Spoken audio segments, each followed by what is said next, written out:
Hello, everybody. Welcome to a new episode of the Dissenter. I'm your host, as always, Ricardo Lopes, and today I'm joined by Dr. Lionel Page. He's a professor of economics and director of the Behavioral and Economic Science Cluster at the University of Queensland in Australia.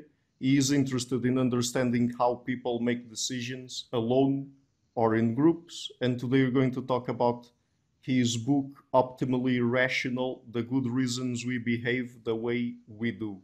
So, Dr. Page, welcome to the show. It's a huge pleasure to everyone. Thank you very much, Ricardo, for inviting me. So, tell us first, what is the premise of the book? Why did you write it? That's a book I've been thinking about for a while. I've been working in behavioral economics as a behavioral economist since my PhD. And behavioral economics is this area at the crossroads of economics and psychology. So we look at how people make decisions. And something I was interested in is, behavioral economics has been focused historically, and I guess we can talk about it, but that's been focused a lot on criticizing, often very rightfully so, the old style of economics where we were assuming that we're very good at making decisions, very rational in ways that we could discuss about that as well. But basically, the behavioral economics focused on pointing often the mistakes that we make. We have like biases, we make errors of judgments, we make errors in decisions. And there's if you type on Google biases in decision making, you'll find there's a list of 200 biases which have been found by behavioral economists and psychologists. But at the same time, I'm very interested in this aspect of research, but at the same time, I think I'm interested in understanding and thinking about why we behave that way.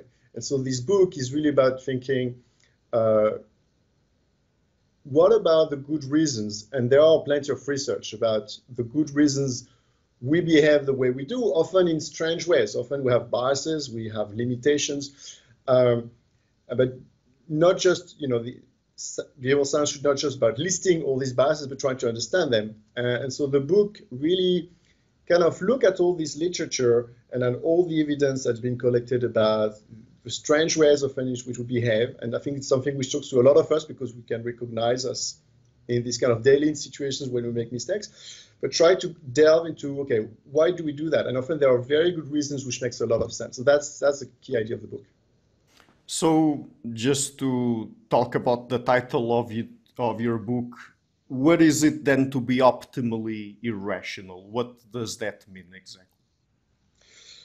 Right. So, I mean, in a way, it's a very difficult question because to answer the question thoroughly, I would have to go through the book. And, as you know, I end the book on a chapter on rationality. What is rationality? So, but what I can say is that optimally rational is that often these aspects of behavior, these behavioral patterns, these biases, which have been identified as defects, defaults in our decision making, there are good reasons. So when you look at the kind of situations we face in the real world, well, these barriers actually are good solutions to the problem we face. Okay, and so that's in that sense that we're optimally irrational. That is that these irrationalities are actually good solutions to the problem we face. And how has rationality been traditionally studied, and what would you say are some of the limitations about how it has been traditionally studied? Well, that's a good question. What you have is that in the history of economics, there has been the rational has been studied in a wide range of disciplines. But if you look at economics, which focused on how people make decisions, rationality has been looked at.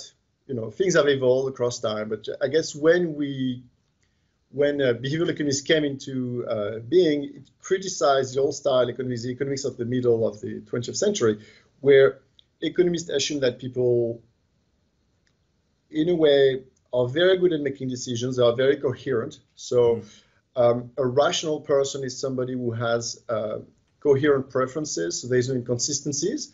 Not inconsistencies now between what I want now, not inconsistency between what I want now about my future and what I will want in my future about this future.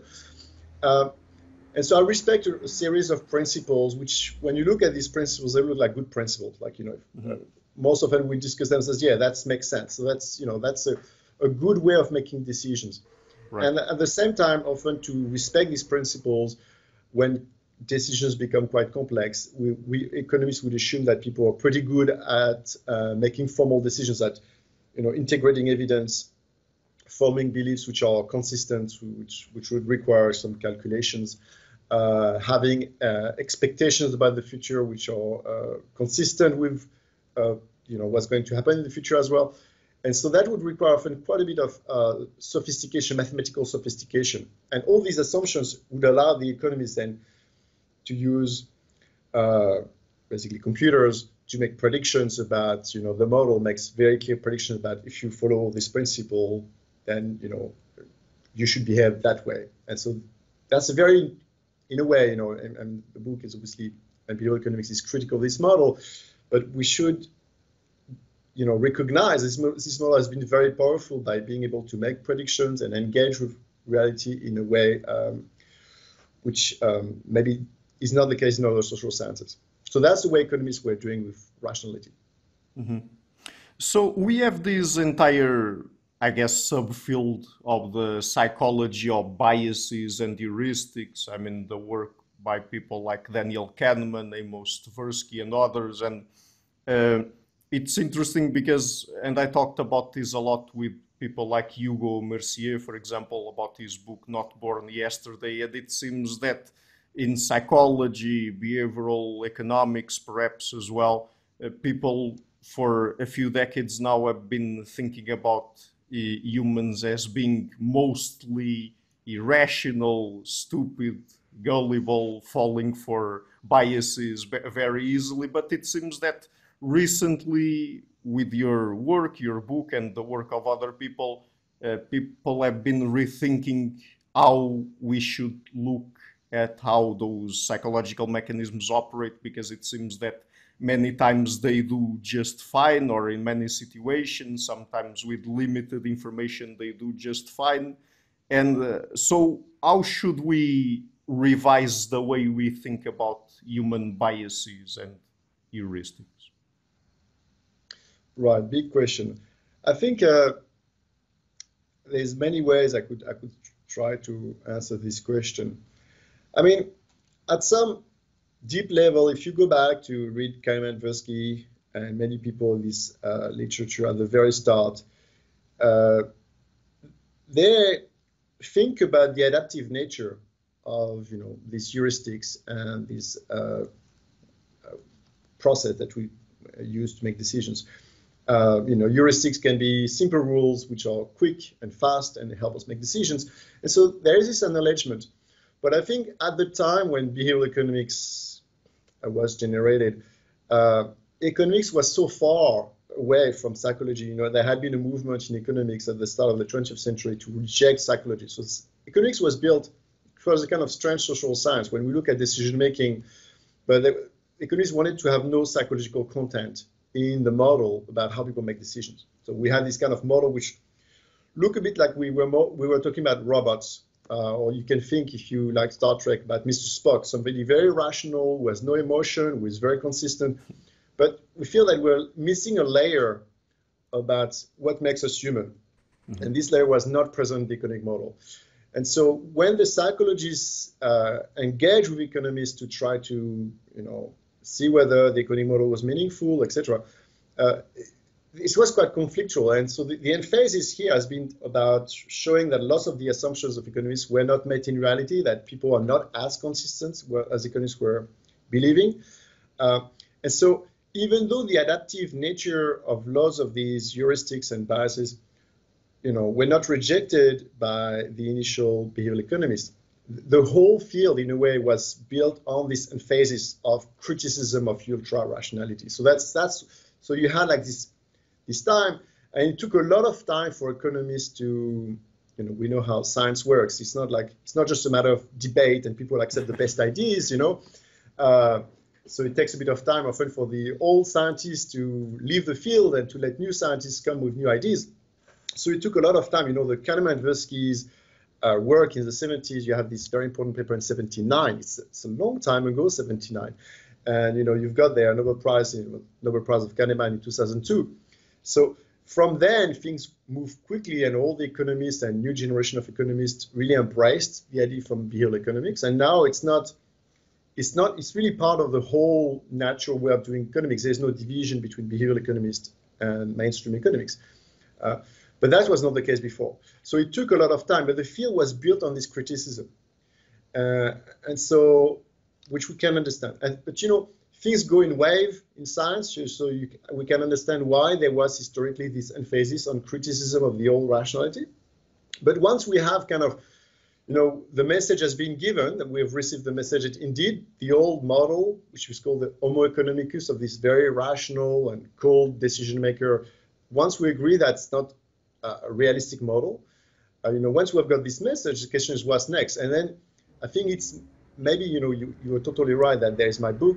There's a book from Moshe Hoffman and Erez Yoeli as well, Hidden Game. There's books from Hugo Mercier as well on Not Born Yesterday, on how we use reasoning, etc. And there are several books which kind of stress on this adaptive nature of our decision processes, even when they're a bit strange or quirky. And so I think that's the right time. That, in a way, we have learned enough about the fact that we behave in strange ways. And I think lots of people think, what next? How do we make sense of all that? Mm-hmm.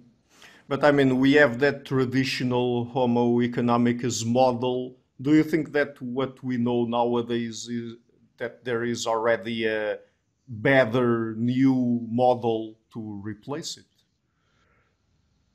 Well, no, and I think that's one issue, is that in the book I described briefly a bit of ideas from a history of science, and I'm sure you're familiar with the idea of Thomas Kuhn of scientific revolutions. And the way scientific revolution is that scientists work with the same kind of set of ideas which they don't tend to question, which is called a paradigm. And then when suddenly this set of ideas encounter some problems, some anomalies, eventually they start getting questions. And the way a science field change is that you've got people who are a bit more risk takers, I guess, who come up with very new and wild different ideas, and they propose them, and initially they are rejected. So that's really very much the way the history of behavioral economics happened. But then once people start having doubts about the old way of doing science, you're left at some point with a lot of different models, a lot of different theories, which kind of compete to become the new paradigm of science. And so what happened at the moment is that we've definitely moved away from the old way of doing economics. For a time we were saying standard economic models, and nowadays it's not even strange to say standard economic models because it's not standard anymore. It's kind of rather old. But what we have with behavioral economics is that we have not reached a point where we have a unified model of behavior, like what we had before. So the Homo economicus, with all its limitations, kind of economists were agreeing that you could explain behavior in riskless choice when you go to your supermarket, there's no risky options, or in risky decisions when you decide how to invest your money, or how you decide to invest your money across time, etc. So this model, people think that it explains behavior across a wide range of situations. And when you look at behavioral economics, now you have a wide range of different models, which explains in different settings how we behave. So you would have, biases that you observe for decisions when there is no risk, biases that you observe when there's risky decisions, or when there's decisions over time, or decisions with other people. And so you have all these different models, and they look, when you focus on one setting, on one type of situation, these models work very well. We can do a lot of things with them. We can understand why people make the kind of decisions they make. But often it's not very clear, okay, what is the link between this model here when you make decisions over time, when you choose your pension scheme, for instance, or you choose an insurance. So we cannot explain why people behave that way here. But what's the link with these are the situations where people, I don't know, just choose between lotteries, for instance, just gamble or not. And so is there a link? Or there's just two different models which have nothing to say to each other. And so that's the situation. There's no one model. And I think, as I said before, we have reached these situations where we have learned a lot of things from behavioral economics. And now there's more of a desire of going a bit beyond this addition of small models. And, I'm saying that, but you would hear a lot of other economists who say it's not satisfying to have a series of piecewise models. We would want to, go toward better unified understanding. So this unified model doesn't exist. But I think in some areas, people try to build connections. For instance, between decision over time and decision over risky options to try. And I think the whole field eventually is going to go toward models which have more of this kind of unified feeling. Mm-hmm. So just to finish going through the, let's say, theoretical underpinnings of your book, and before we get into the psychological phenomena you explore there chapter by chapter, what does an evolutionary approach add to the picture? Because you also talk about that. I mean, why do we need evolutionary theory here? That's a good question. That's a question which is sometimes asked in social science. I mean, I'm almost wondering how you could do it without an evolutionary picture. I mean, in a way, it's kind of whatever we do, we as humans, but other animals or organisms as well, we're a product of evolution. So all the kind of, when you look at all decision-making processes, and you can look in our brain and how the brain works, etc. All the things that our brain does, and we do make decisions, is to solve problems. And we need to have been successful, and our ancestors need to have been successful to survive and to have offsprings, etc. And so if evolution, in particular when we behave in a strange way, because if you behave like, in expected ways, maybe there's no specific needs, that's the right solution to do something, and observe that you behave that way, that's fine. But when you behave in a strange way, I think it's very useful to take an evolutionary perspective, because, for instance, the emphasis of behavioral economics on the fact that we make mistakes, if we just stop here, it could be a bit strange in a way. If we were so bad at making decisions, you could wonder how these imperfections kind of persisted, and how did our ancestors made it here instead of being replaced by people making better decisions. And so there's a real question about, in a way, we can't be so imperfect. The evolutionary process, the fact that we're here as a product of evolution, limits the possibility for us to be very imperfect. So evolution leads us to ask us simple questions, like if you find a strange behavior, you ask, why is it here?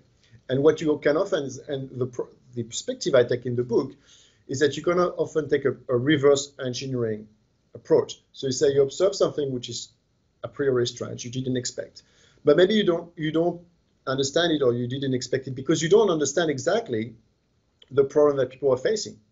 So you maybe once you look better at the situations that people are confronting, the situations that people are trying to solve, then maybe you can say, oh, okay, now I appreciate that this strange behavior is not so strange. Maybe it's because it's a good solution to the situation they face.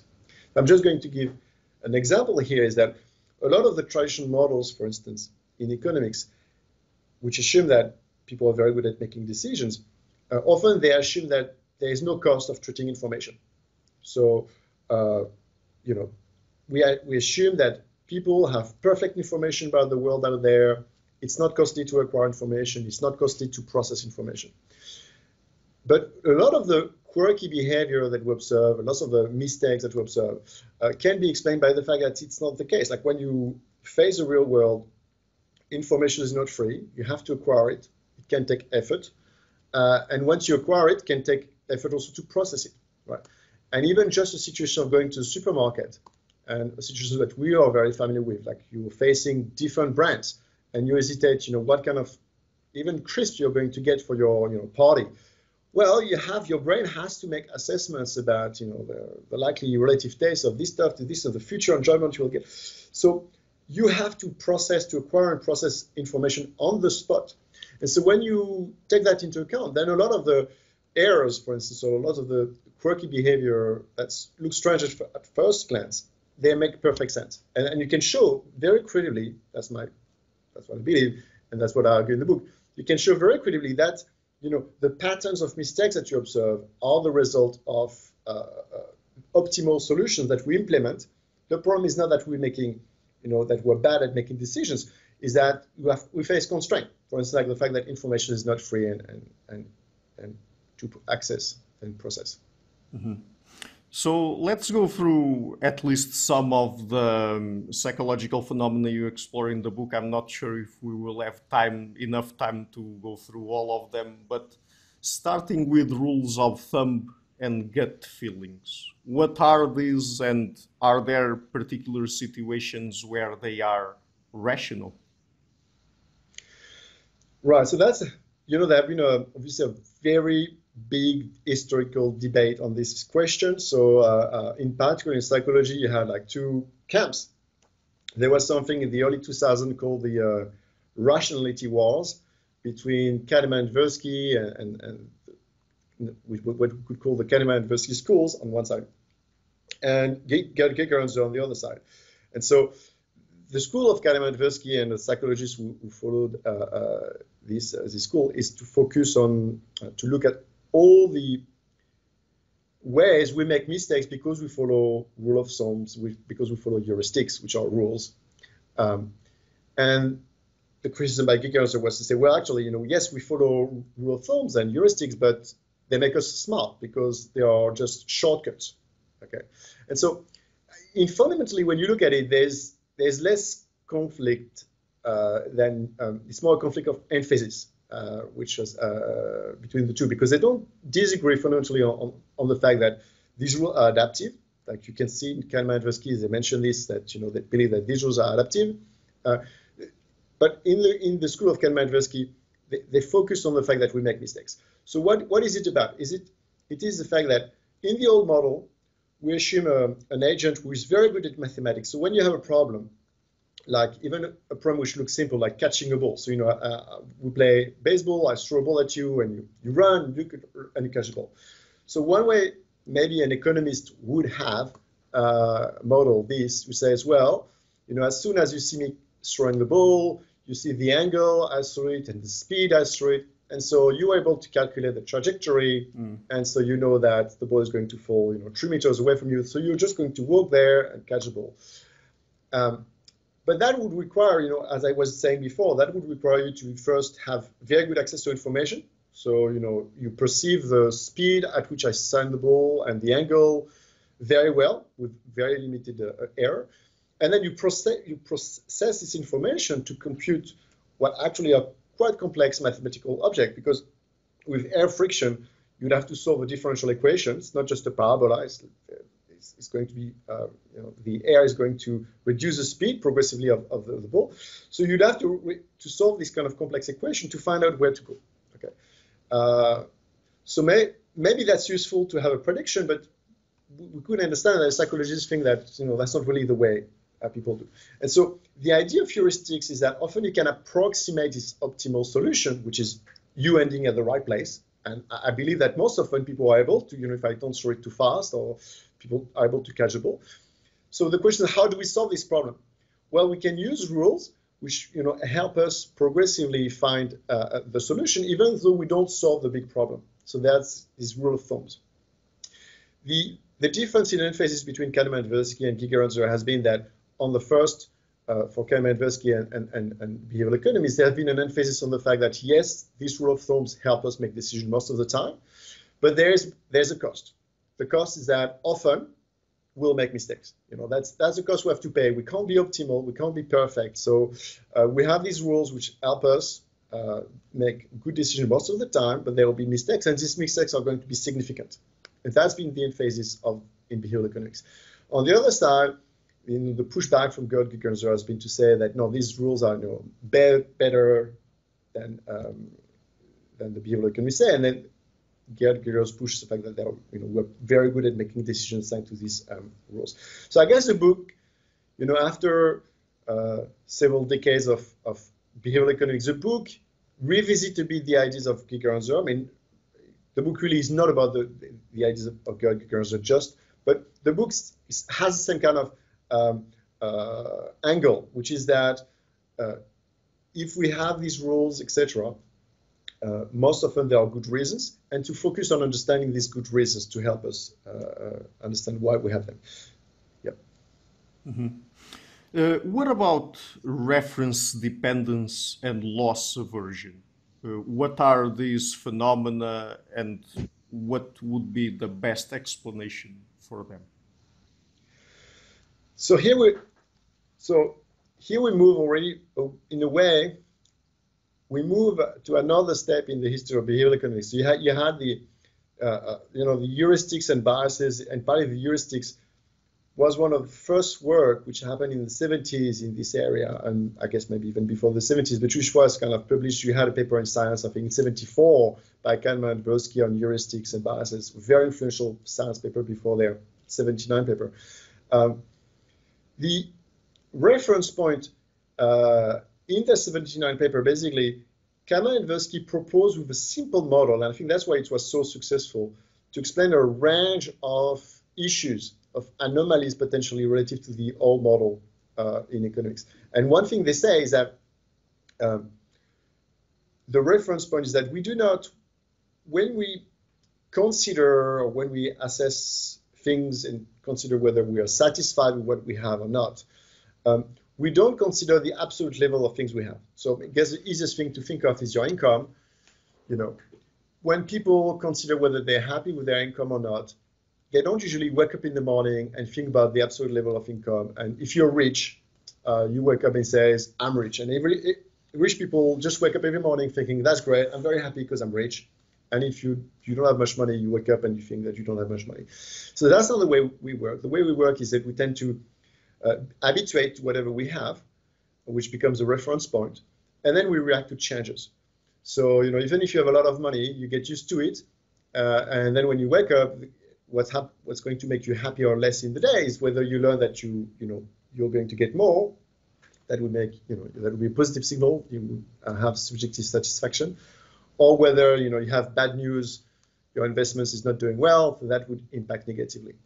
So that's a key idea from Kahneman and Tversky, this idea that our satisfaction is not measured in terms of what we have in absolute, but in terms of reference point, which we compare what we have relative to that.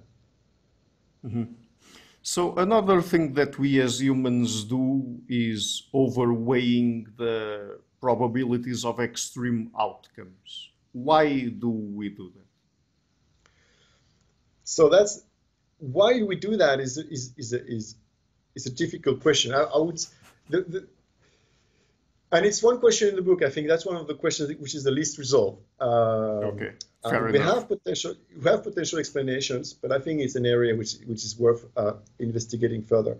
So in the 79 paper from Kahneman and Tversky, which is a key paper which really changed economics, there were like kind of two pieces in what they proposed in their simple model. One piece was there's reference dependence, the fact that we assess whether we're happy or not relative to a reference point. And the other piece was the fact that when you make risky decisions, you overreact to, in partly when you have, like, say, two outcomes, when you consider gambles with two outcomes, you tend to overreact to small probabilities. So, for instance, that would explain things like people tend to buy insurance. So people insure themselves, even when it's not mandatory. So you pay an insurance because you want to avoid the small risk of having a bad catastrophe for your house, etc. Mm-hmm. But at the same time, so it looks like you're risk averse. You don't like risk. You don't like this small chance of bad things happening. But at the same time, you may buy a lottery ticket in the shop to try to get a chance of picking rich. So it looks like here you like risk. You like this small chance of gain. And Kahneman and Tversky suggests that there's one thing which can explain both. It's not just the fact that we overweight small chances like that. So you overreact to the small risk of an accident. So maybe this risk is only 1%, but subjectively, you behave as if it's much more than 1%. You don't like this 1%. 100% no risk is good. 1% of a very bad things, I think that sounds like a bit stressful. And on the other hand, even if we know that lottery tickets is very rare that you can win, maybe you have one chance in a million to gain something substantial. Well, maybe when we think about it, it's hard for us to think about what is one chance in a million. So we kind of, once again, we react to it as if it's more than one chance in a million. Just the fact that we think about it leads us to behave as if it was, I don't know, 10, 100 times more than that. Maybe it's still small. But, if you have if you think that one chance in a million gives you one chance in 1,000 or one chance in 100 to become rich, maybe that becomes appealing. So that's the idea of a weighting of small probabilities.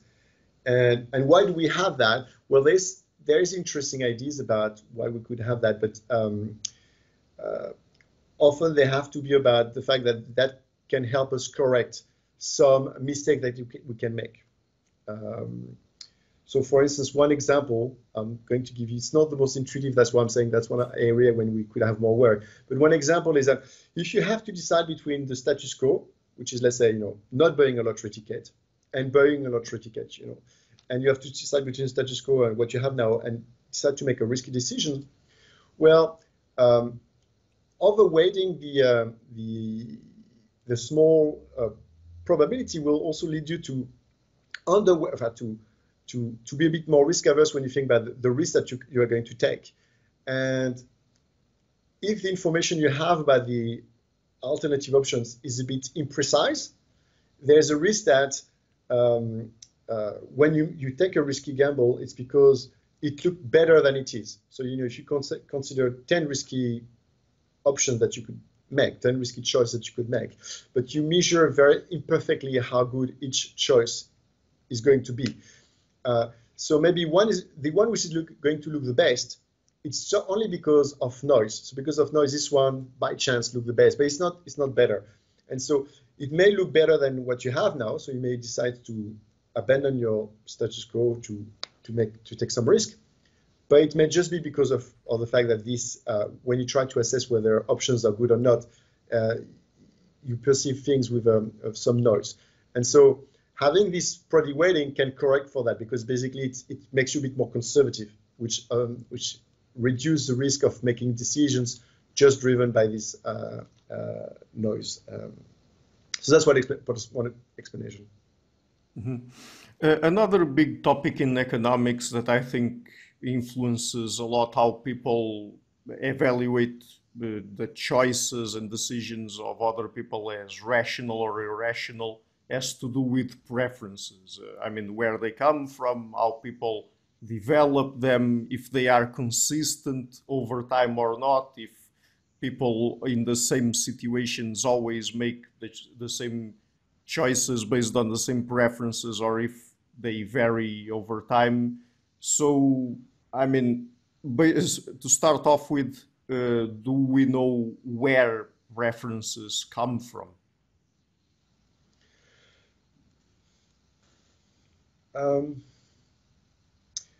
I guess the short answer is no. If you think about the field of behavioral scientists and bioeconomists, as I said, economists work very hard for a long time to remove psychology from the model.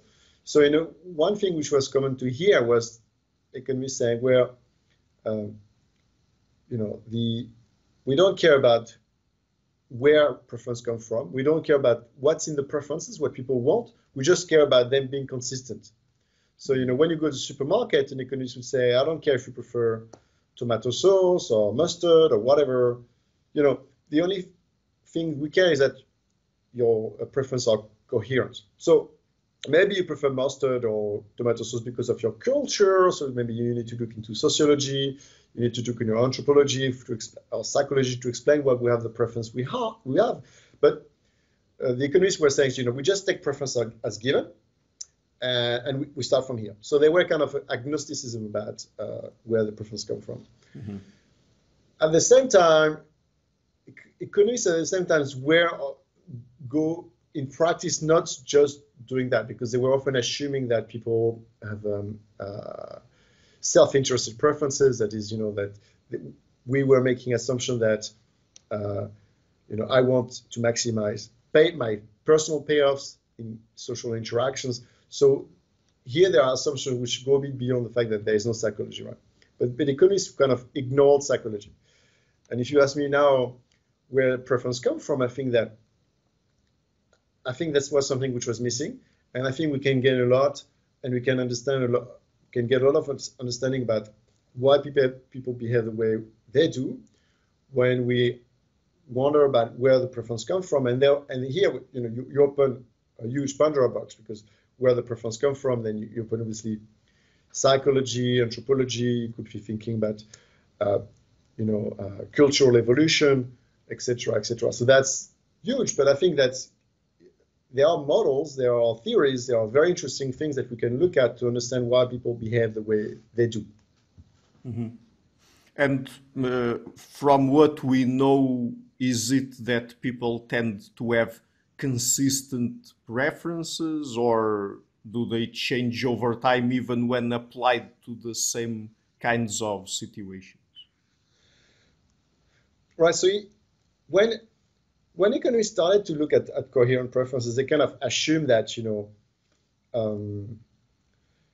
one of the things about coherent preferences is that if you face different possible choices, you would be able to order them, and you could order them in a way as if you were to give them a number of like how much you like each options, and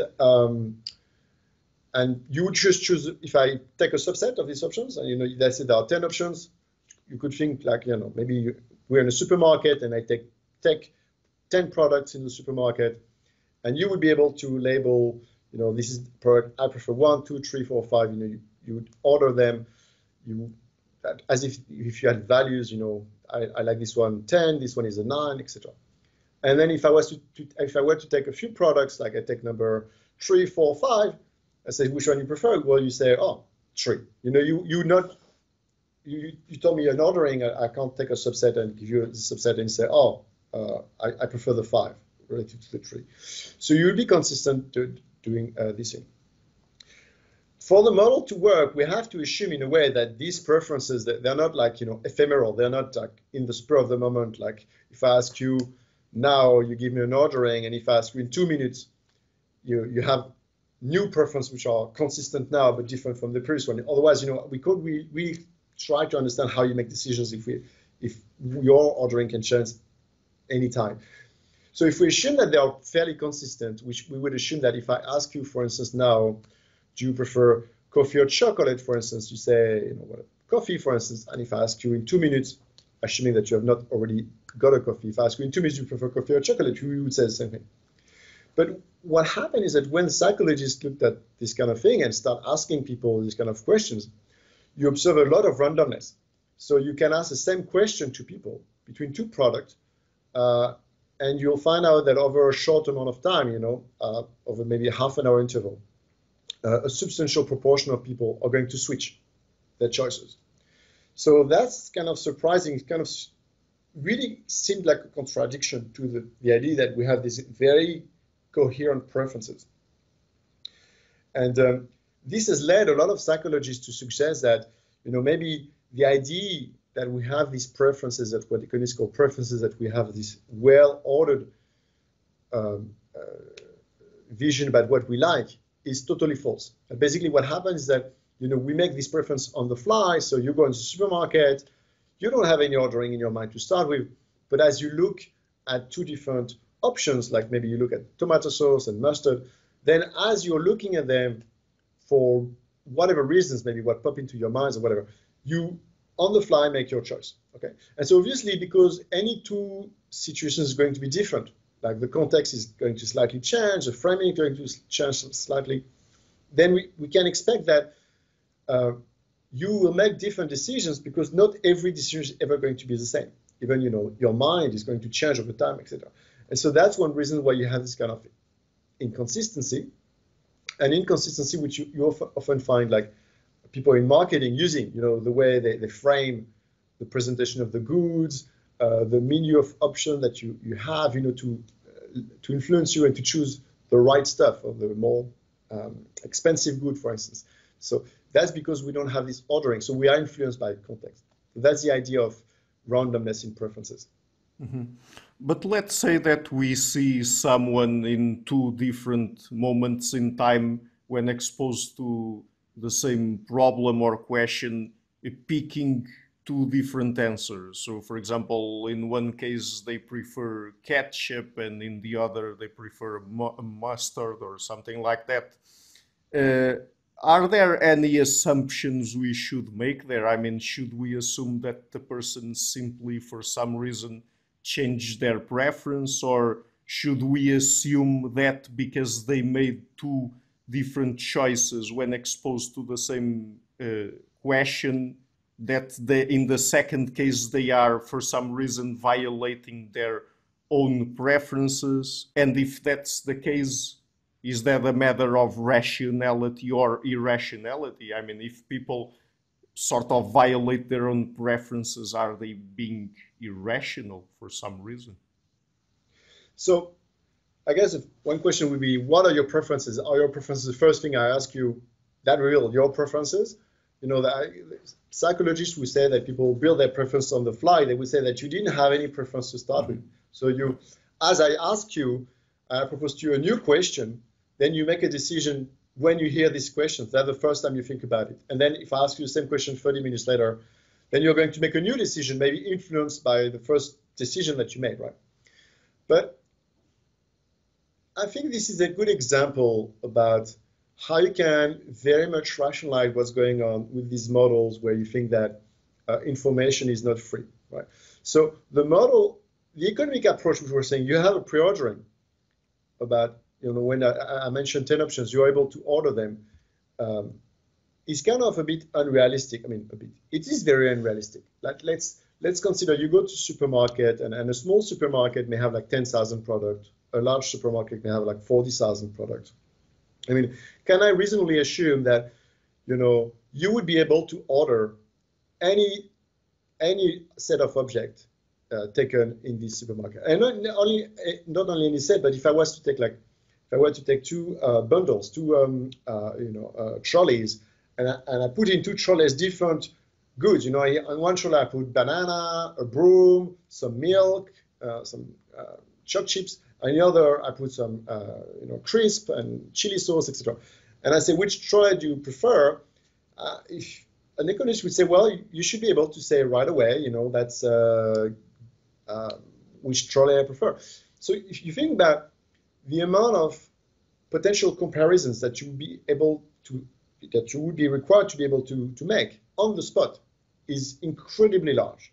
And in fact, when you make decisions, you're not sure a priori about how much you like something, because you're not sure about how much kind of future satisfaction is going to be delivered by the product that you're considering. A good example, you know, in the series The Big Bang Theory, you have an episode where Sheldon is hesitating between a PS4 and an Xbox One, and the decision is excruciating because it's not that. He doesn't think, it's not that he's indifferent. He thinks that there must be a right decision. There is one of them which is going to make him most happy eventually. He's just not sure. And so he looks for information. He asks his friends, he reads surveys, you know, he looks into the technical guides, etc., to try to find out what is the best option. And basically, to some extent, whenever you face two goods, your brain is going to try to do the same thing, and often it's going to do it very quickly. But now we can look at models in neuroscience and cognitive neuroscience, which are now also used in economics, where you just have to assume that instead of thinking that we already know the value of the goods that we're considering, we have to try to form a judgment as we face them. So in a way, like the psychologists were saying, we form a preference on the fly, but there's some logic into how we form our preferences. So what's going to happen is that if I present to you two options, I say, Ricardo, do you want to have a chocolate or coffee? Your brain is going to consider the two scenarios where you were to drink chocolate or you were to drink coffee, and your brain is going to try to make a simulation of the expected satisfaction that you would have if you have how much you would enjoy coffee now, how you would enjoy chocolate now, and it may take half a second or maybe a second, but basically you can see what's going to happen as a very quick accumulation of evidence. As your brains entertain different scenarios, the relative value of one option to the other is going to be accumulated. If one choice looks much better, very quickly your neurons are going to accumulate and fire in favor of this option. And once you cross a threshold of evidence, and we can have formal models, which are models of optimal sequential sampling of information. So as the time passes, you sample more and more information. Very quickly, as you cross this threshold, you say, I prefer chocolate. And it seems like to you, it doesn't seem that you have made any calculation, right? Because it's just come as a feeling that, oh, that's what I prefer. But you can show that neuronal activity and the way we make decisions, the pattern of decision time, how long we make decisions, etc., can be very well explained by these models, where we just assume that when you face options, you quickly look for information, you look information in your memory, you simulate what could happen, and you consider how well you would be happy in different situations of the world. And then when you have accumulated enough evidence, you make the decision. And a consequence of that is that there's a bit of randomness as you try to access this information. So, you try to access memory. We know that there's randomness in part in how your neurons activate. And so it may be that, as I proposed to you, do you want a coffee or chocolate? Just at that moment, you access a good memory about last time you had a chocolate at this place, and that's enough for you to say, okay, let's get chocolate. But if I were to ask you half an hour later, maybe that memory doesn't come back to you, and so you make different decisions. But then now we have a model. We understand that this is not because you're crazy, etc. This is because this accumulation of information, this process of information, will lead you to, sometimes make one decision, most often the right decision, but not always. And one key intuition we have here is that we get from this model is that you should make errors, because the situation where Sheldon is, where he spent hours and hours and hours thinking about what's the best decision to make, is too costly. You can't be spending half an hour thinking about whether you want chocolate or coffee. You need to make a decision quickly. And so because you need to make a decision quickly, often you'll end up not choosing maybe the best thing. But that's normal. That's the cost we have to pay to make quick decisions. Mm-hmm. So let's now talk about some aspects of human psychology that probably, according to the traditional model of human behavior in economics, would be considered irrational. So starting with kindness and reciprocity. Can it be rational for people to be kind, that is, to care about other people's welfare, well-being, and to engage in reciprocity? I mean, the plain answer is yes, definitely. In a way, it's, lots of people who have and it's not necessarily their fault, because it's often conveyed like that, but lots of people who have a small understanding of economics or small understanding of evolutionary theory think that economics or evolutionary theory predicts that people are selfish. Yeah. And it's really not the case. I mean, it's just that, you could bring a room full of economists, at least game theorists or an evolutionary theorist, and they would definitely not say that's the case. So one key intuition we have from social interactions is that there's a key difference between how people should behave, even if they only care about their self-interest. How people should behave when they have what we call a one-shot interaction, when you interact with a stranger once, and you may never see the stranger again. Yeah. And how you should behave when you have repeated interactions. You see a person again and again, like your neighbors, your friends, your people in your village, etc. And basically, a simple fact is that when you interact regularly with people, there are plenty of potential gains from cooperation. And so if you are selfish, you're going to miss out because people are not going to cooperate with you. So if you're shirking, if you don't want to help other people, if you want to cheat on other people, etc., eventually you're not going to be participating in cooperation, collective cooperation with other people. So you're not going to benefit from plenty of gains, potential gains from cooperation. So in economics, from the middle of, from the 70s and before, in economics and in biology, it is very clear that there are very good reasons why humans are not selfish, and it's also very well supported by the data. So like experiment after experiment, we observe that people care about each other. Mm-hmm. People want to be kind, not always. It's not neither black or white. It's not they're all selfish. It's not people are fully altruistic, but they engage in kind of cooperative behavior, which makes sense once you understand that it's part of this kind of this fact that we engage in repetitive interactions, and that if we're cooperative to some extent in repeated situations, then it's good because we can benefit from these gains from cooperation. Mm-hmm.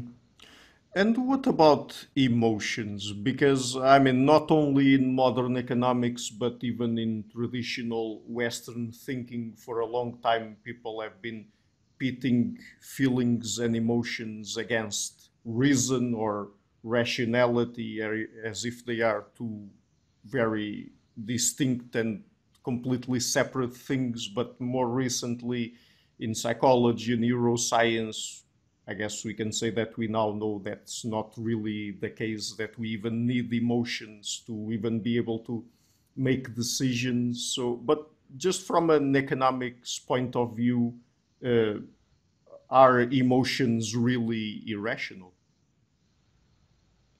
I mean, that's clearly, it seems reasonable to think that emotions are often make us irrational. I mean, we can picture people being angry at each other, people being madly in love with some other person, and engaging in very costly behavior for that reason. But here, once again, if you think about you observe this behavior, which seems very strange, which seems like to suggest that we are irrational or making mistakes.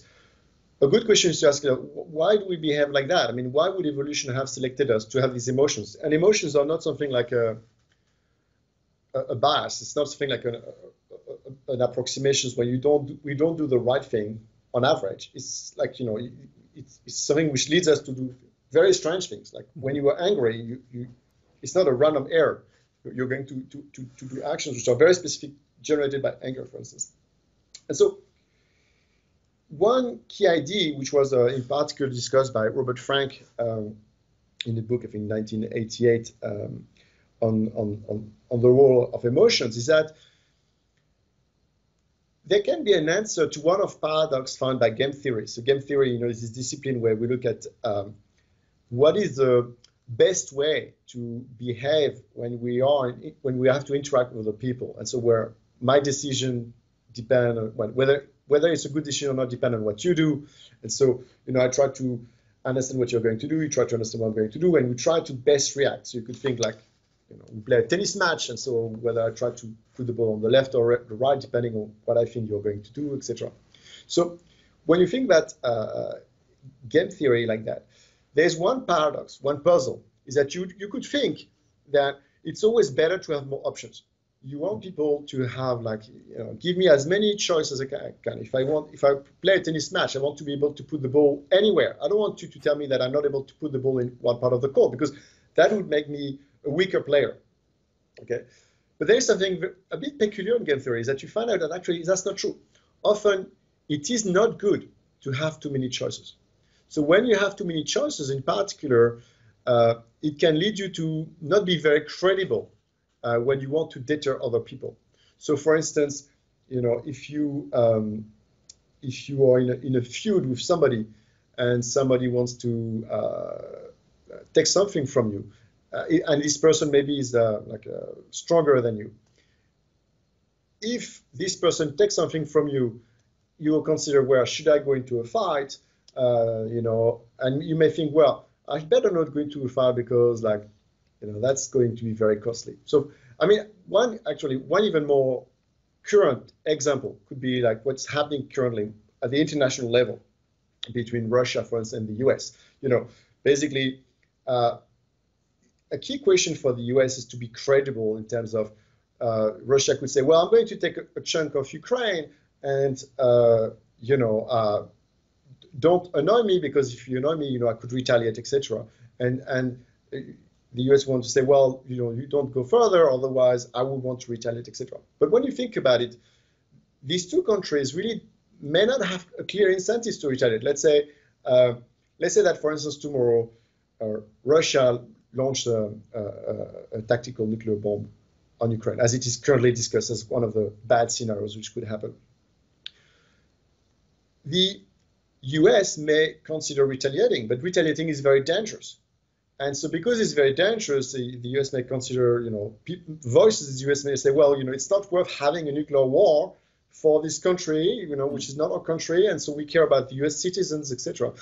And the option of not retaliating, which the US clearly has, in a way weakens the strategic position of the US. If instead of having this option of retaliating, there was a kind of an automatic rule which is implemented by a general on which a US president has no constraint whatsoever, that is, if ever there's a dirty bomb launched on Ukraine, the US is going to retaliate automatically. So if you had something like that, in a way, that would make the retaliation much more credible, and that would lead to likely deter Russia to do anything. And so that's binding your hand, like in this example, can make you a stronger player. And so now if you go down, because we talk about countries, etc., but if you go down on the level of individuals, anger is something which can act like that, for instance. So, if when two people fight, if I know that if I push a bit too much, this person may get angry, and as a consequence may engage into retaliation, which may be costly, and a rational person would not do it, then I may think, maybe I'm bigger than this person, maybe I'm stronger than this person, and I think if this person was rational, he or she would not retaliate.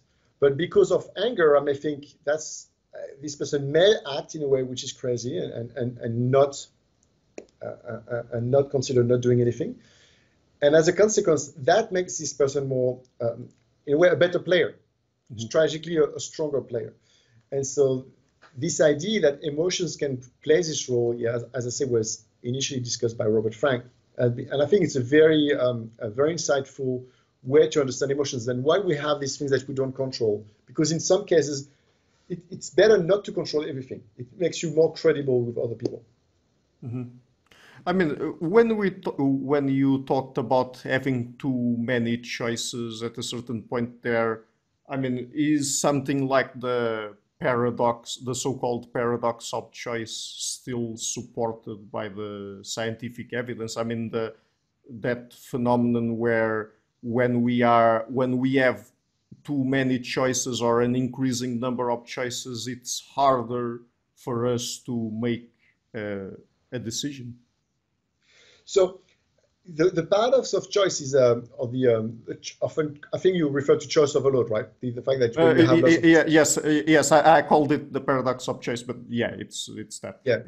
So the choice overload could be something which could play a role also when you have like too many choices in strategy interaction. I think you kind of implicitly refer to there's new evidence which kind of question whether the paradox of choice or the choice overload is indeed like as important as it was discussed before. But what I refer to is not so much this kind of the fact that you have too many choices, you can't handle them.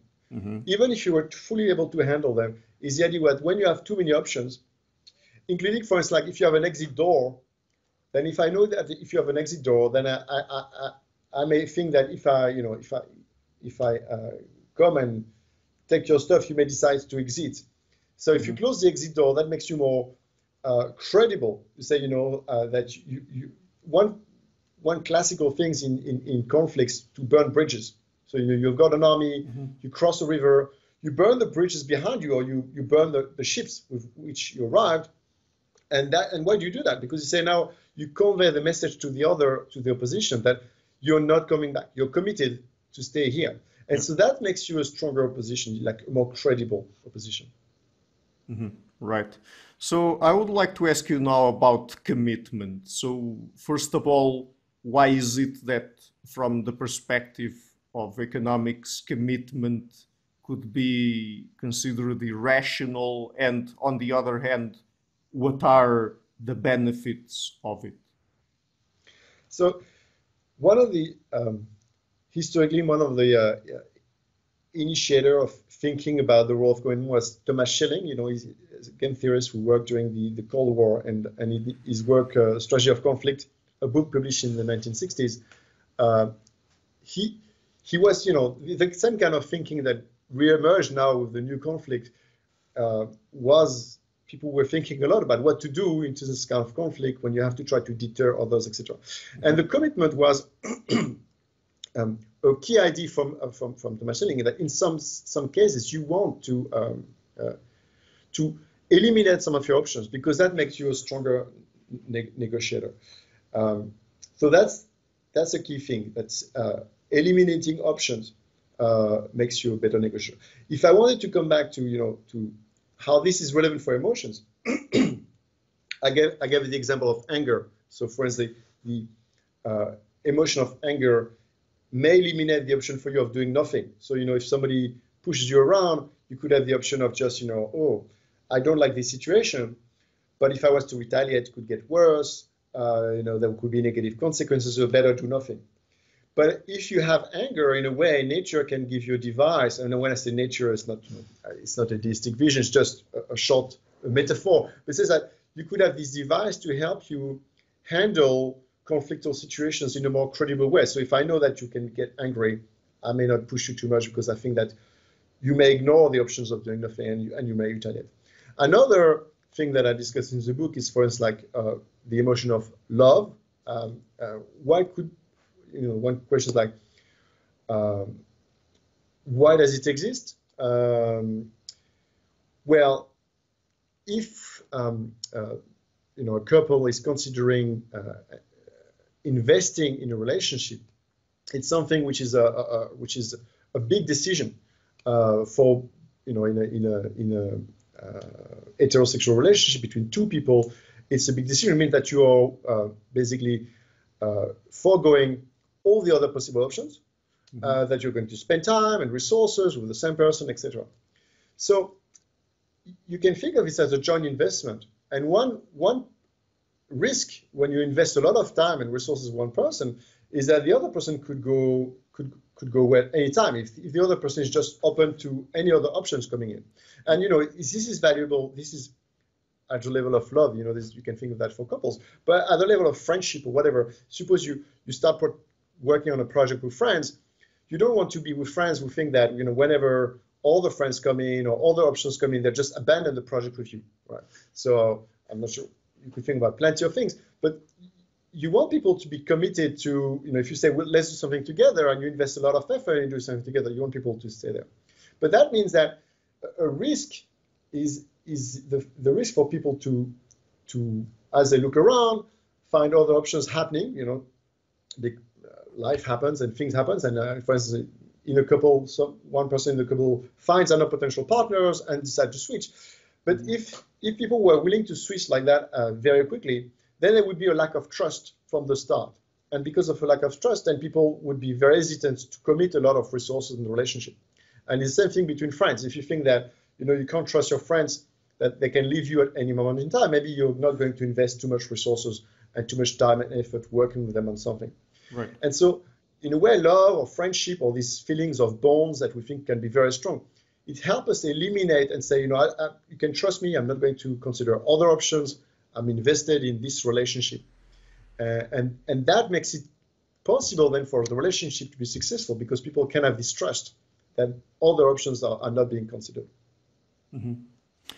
Another thing that you talk about in the book is social identity. So why would it be an issue from the perspective of economics? Well, social identity is a concept which has entered economics relatively late. So it's studied by behavioral economists, but it's relatively late relative to other topics, you know, entered after the 2000s. But it's clearly a topic which is like very relevant. I mean, you could just have to look at, you know, discussions in policy and the outcomes of recent elections in Europe and the US to see that the notion of social identity seems to play a role. For a while, economists were just kind of not denying that identity exists, but think, it's not relevant, it's not key to understand economics. But then when you see something like, for instance, the Brexit vote, which has huge economic consequences, it's hard to think that you can just ignore these things. There's lots of studies about why people voted Brexit, but the evidence, in my view, but I think it's clearly fairly consensual, is that it was not primarily a vote about economics, the economy. It's not just about reducing taxes or whatever. There is a feeling that the British people, we want to be dealing with our stuff on our own, etc., etc. So social identity has entered the discussion in economics. It's a huge field in psychology for a long time. In the second part of the 20th century, there's lots of work on social identity, and economists only now are going to look at it. What I discuss in the book is not only the wide range of situations why it's interesting, but also why we likely have these social identities, which is a very big question. So the first thing is to point out what you mentioned about the rationality of social identity. One question, it raises a question for economists, because economists often assume people are self-interested. And lots of the things that we observe when we observe people being influenced by the feeling of belonging to a group, whether this group is a big group like a nation, or maybe it's a smaller group like a sports club, we observe people can invest a lot of resources, costly resources. So people can buy the jersey of their sports club, they can travel to see matches, they can sometimes go in physical fights against people from the other group. You observe that in something like sports, but you can observe that into nations. This can foster intergroup conflict, violence, wars, etc., etc. So, in a way, one natural way of reacting would be to say, well, that's really rational. Like, people have this kind of bonds which lead them to have this very crazy behavior, very costly behavior, and so that's outside of rationality. So in the book, what I argue is that there are good reasons to think that social or feeling of social identity have are adaptive, and the reason is that they help us solve coordination problem. So one of the big issue when we have a lot of people in society is how do we coordinate? I say there's a lot of opportunity to cooperate, but there's lots of different ways to cooperate. Some ways are better than others. And so how do we manage as a group to do the right thing? And so when we have a feeling of social identity, instead of me just thinking, what should I do? We can engage collectively in something which is called team reasoning, where I can think, okay, what should we do? We are in a group, we are in the same group, I share with you this bond. And so when I'm trying to solve the problem, I'm thinking, what should I do knowing that you're going to think the same and you're going to try to solve the stuff as somebody from my team. And that makes us way more efficient at solving this problem and acting as a group. So I think that's a key reason why social identity exists and the way it exists. Mm-hmm. So there are interesting aspects of human language and communication where people sometimes do not directly or concretely state what they really want to say or communicate to other people. We have things like indirect speech, ambiguity, innuendos, and so on. Why do we have these forms of speech, let's say? So it's a very good question. So I think when you think about why do we have that, we can start from we often implicitly start from the assumption that communication is to, transfer information. Mm-hmm. And so why would we not do it well? Like when you talk about innuendo, often we imply things. We say something, but instead of saying it plainly, we make a suggestion. We speak in ambiguous terms. Mm-hmm. So if you watch, mafia movies, you can see a boss saying, it's a lovely daughter you have here. It would be a pity if an accident were to happen to her. We all understand that it's a threat, but obviously no threat has been, explicitly stated. So you could wonder, why is something said in that indirect way rather than in this kind of convoluted, implicit way, which we understand, even though it's not at all stated in the sentence. Mm-hmm. And so one thing to appreciate, and it's pointed out by Steven Pinker, was, a linguist who has worked on this issue, is that most often we're not always in a situation, we're not in a situation where our incentives are perfectly aligned with the person we're discussing with.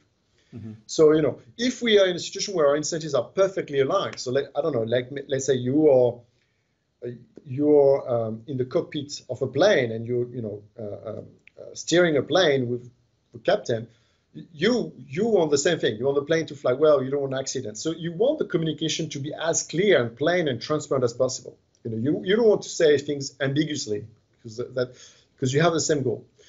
But on the totally opposite situation, if you have people who have totally opposite goals, like people who are in a conflict, in a war, they don't want to convey to each other any useful information.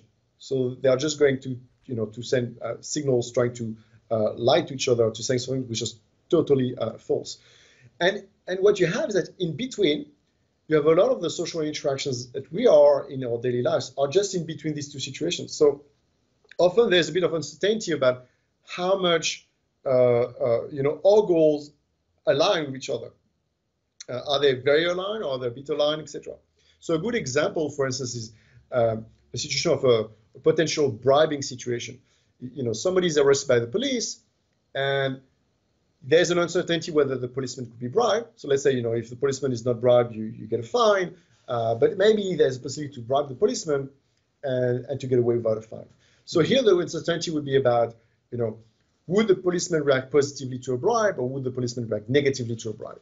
And in this kind of situation, if you are very open and you say, well, officer, that's very unfortunate, but here's $50. Why don't we settle that way? And you let me go.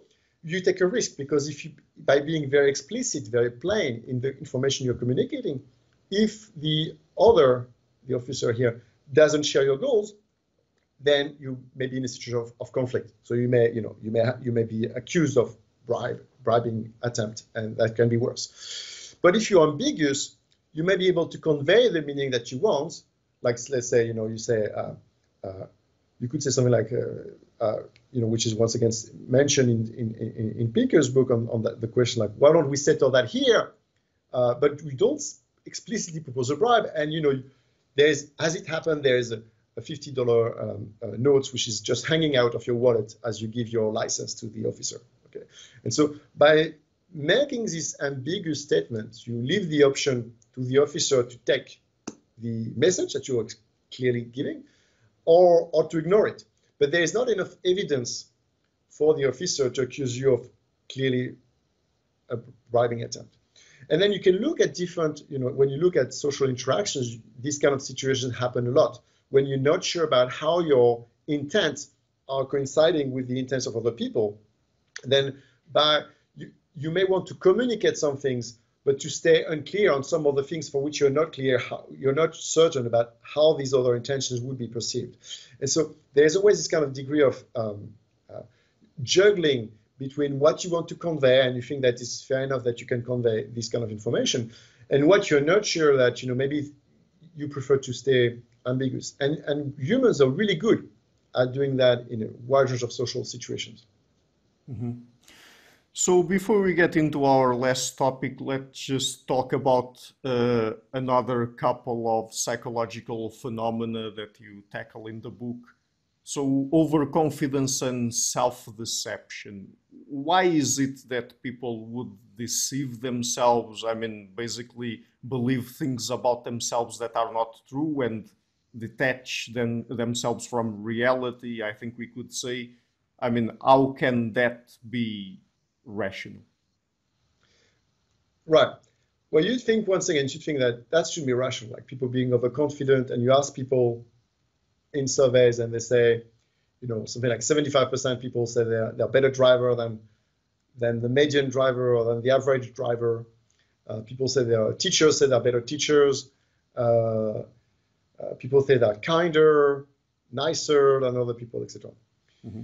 So the traditional view in psychology, which can seem intuitive, is that we just enjoy having a better view of ourselves. So I wake up in the morning, and I prefer to think that I don't, I don't want to have negative opinions. I prefer to think that I'm better, smarter, nicer than I am. But clearly, if we have overconfident beliefs, if our beliefs are not exact or around, the truth, that should lead us to make mistakes. So, for instance, if I think that I'm a better climber than I am, I'm a better athlete, and I'm better at climbing a mountain than I am, I may go and decide to climb a mountain, and I'm more likely to have an accident. Or maybe I think I'm a better diver, or a better swimmer. I'm going to jump in a river with strong current. I'm more likely to drown than I should. And so being overconfident has a cost, and we have a lot of studies. If I think I'm a better driver, maybe I'm going to take risk when I drive. I'm more likely to have an accident as well. So if overconfidence must have a cost, if our beliefs deviate from the truth systematically, that means that sometimes we're going to take more risk than we should if we're overconfident. So if there is a cost, once again, if you think in terms of, if you take an evolutionary perspective, if there is a cost, there should be some benefits, because otherwise you would wonder, how would these behavior have been selected over time? Well, they always have this kind of cost. And this perspective that if you have a cost, you need to have some benefits was proposed and discussed by Robert Trivers, who suggested an explanation for overconfidence and self-deception. And in the foreword of The Selfish Gene in '76, the book from Richard Dawkins, he says, well, communication, as we just said before, there's always been a level of conflict in communication. So you always have potentially the advantage of trying to deceive other people. And it's not just other people, it's like animals. Animals, for instance, like, that some monkeys, for instance, they can shout as if there is an eagle coming, and monkeys go away, and then the monkey can grab more food, having deceived the other monkeys. And so if you have these potential gains from deception, then you will have will try to not be deceived. So they'll try to detect deception. So you will have an arm race between, the ability to deceive, which requires to be smart, fairly smart, the ability to detect deception, to try to, question I see you doing that. Is it really credible? Can I understand your intention? Should I believe you, etc.? And so you have this arm race between people trying to deceive, people trying to detect deceptions, people trying to beat these other people who now are very good at detecting deception. And one potential endpoint is that maybe a good way to deceive is to self-deceive. Because if I self-deceive, if I believe my own lies in a way, I may not display the cues of deception. That is, if I deceive explicitly, like if you think like people bluffing, for instance, in poker, they try to hide, their reaction. They wear glasses. I don't want you, as I bluff or not, I don't want you to see in my eyes whether, for you to potentially be able to detect what I'm really thinking.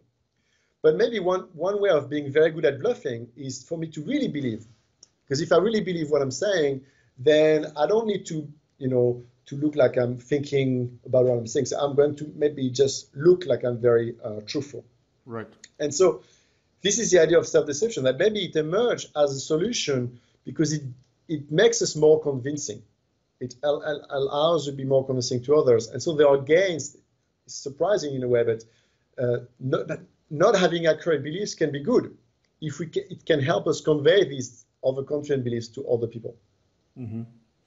So let's circle, I guess, all the way back to the beginning of our conversation, and you pointed to or alluded to this question early on. What is rationality then? So rationality obviously is a big concept. We could touch to philosophy, talk about that. But if we think about the notion of rational in terms of decision making, which is the key, the book is about how we make decisions. So the question would be like, what is to make rational decisions? Mm-hmm. And so I say that economists had a model about rationality in decision making, which is about assuming that people are able to rank the options they face, and that they follow some good rules of consistency. Okay, a very good rule, for instance, is that if you tell me that I ask you your preference for ice cream, and you say that you prefer chocolate to vanilla to strawberry, so if you shouldn't tell me that you prefer strawberry to chocolate. Chocolate, vanilla, strawberry. If you tell me that you prefer strawberry to chocolate, then you would have a cycle. Then that seems like a wrong thing to have. Mm-hmm. So you have a series of principles like that. Same thing if you tell me you prefer chocolate, vanilla, strawberry. If I remove chocolate and I only have vanilla, strawberry, you would tell me vanilla. It's not because I remove chocolate that would change your choices. So you have these fairly simple rules, which when you take them one by one, often look very reasonable. And so the economic model assumed that a rational decision maker would follow these rules. But when we look into it, and when psychologists look into it, often these rules prove to be kind of more problematic, more questionable, not necessarily wrong, but more questionable, less straightforward than economists assume. And sometimes you find people violating such rules consistently. And then when you discuss with them, it says, that's your choice. You make this choice in the experiment. You bring them in a lab. You propose for them to make decisions. And then you tell them, well, here are your decisions. And you didn't respect these principles. You want to change your decision. Well, what you find is that often, not always, but often those who didn't respect this principle, they won't want to change the decision. Okay, so that's kind of surprising. In a way, it raises a question like, who are we to tell people what they should do if we have these principles which we think are good, but they don't think it's good? So who is right? Are we a police of decision making? Can we tell them that's the right decision, wrong decision? What is the kind of formal, objective rule which would allow us to tell people what's right, wrong? So this model of decision making identifies rationality like that. But what we have seen with the criticism of behavioral economics is that that's more questionable. So the debate now is how do we take these insights from behavioral economics to think about rationality, to redefine potential rationality, or maybe we don't. Maybe we need to move on without necessarily focusing so much on rationality. Mm-hmm. And so the last question, are there any principles of rationality? And do you think if there aren't, it will ever be possible to find them? I think that I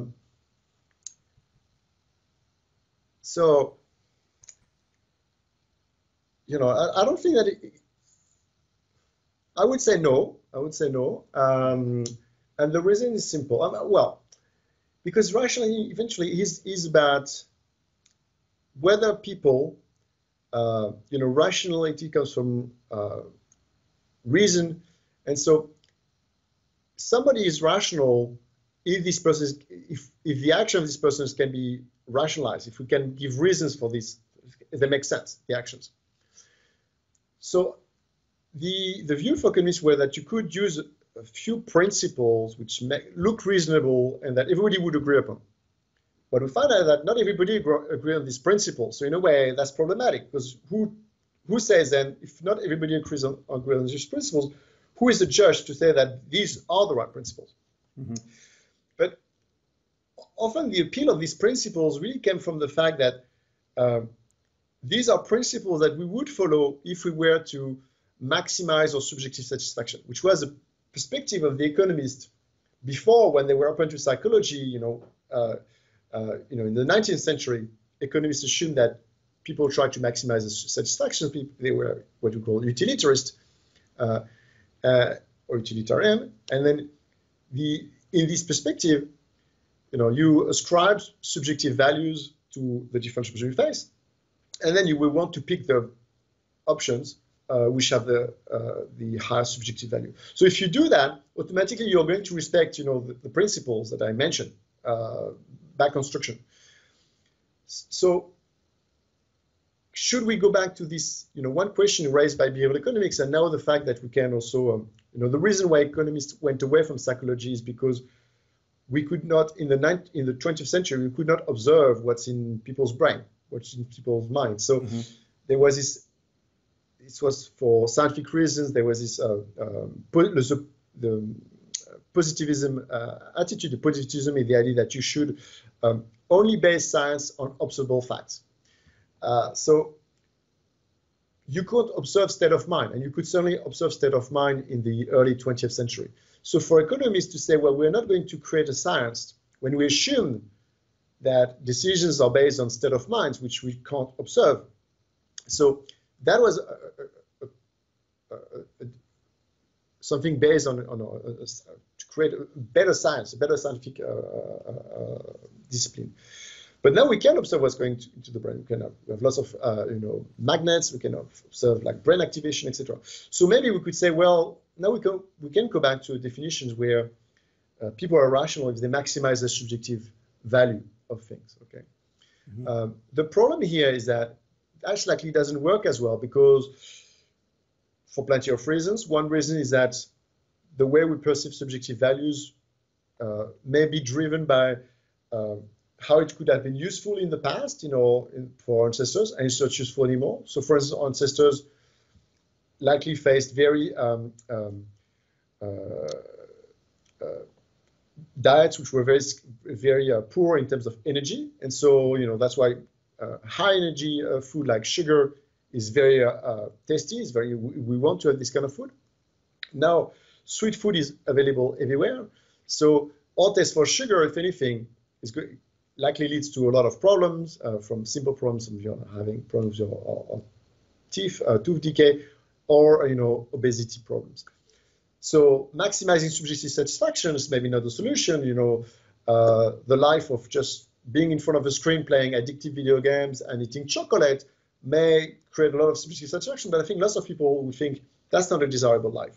And indeed, the philosopher Nozick has this famous Fuchs experiment of the happiness machine, of the pleasure machine. He says, would you want to live in a machine where we plug you and you feel whatever feeling you want? If you want to be rich and happy, etc. But you just live in this machine. And do you want to live in this machine? And people think, that's not really, right? So that suggests that it's unclear that we can adopt this perspective for rationally. So I think, I discuss all these things in the book, and my end discussion is that I think that most likely we have to be a bit more, there's no one way of defining rationality, but what we can do is we can help people being more content and satisfied with the kind of decisions they make by allowing them to try to gain consistency to the extent that they want to gain consistency, by always considering the consequence of the principle that they adopt, and whether they are happy to keep their principles or change their principles, or maybe change it into decisions. And that's something which is like every individual can do that, and every individual doing that can be a bit more rational in the sense that they eventually, when you ask them, why did you do that, they'll be able to give you reasons for what they are doing this kind of thing, and they'll be happy not to change their mind. So in that way, that's progress for them. But I think I'm not thinking about a general universal definition of rationality. So the book is again Optimally Rational: The Good Reasons We Behave the Way We Do. I will be leaving a link to it in the description box of this interview. Dr. Page, just before we go, would you like to mention where can people find you on the internet?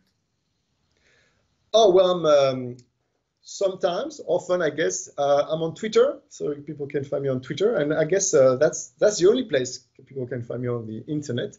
But you're welcome here to follow. I talk about science, sometimes about other things in society there.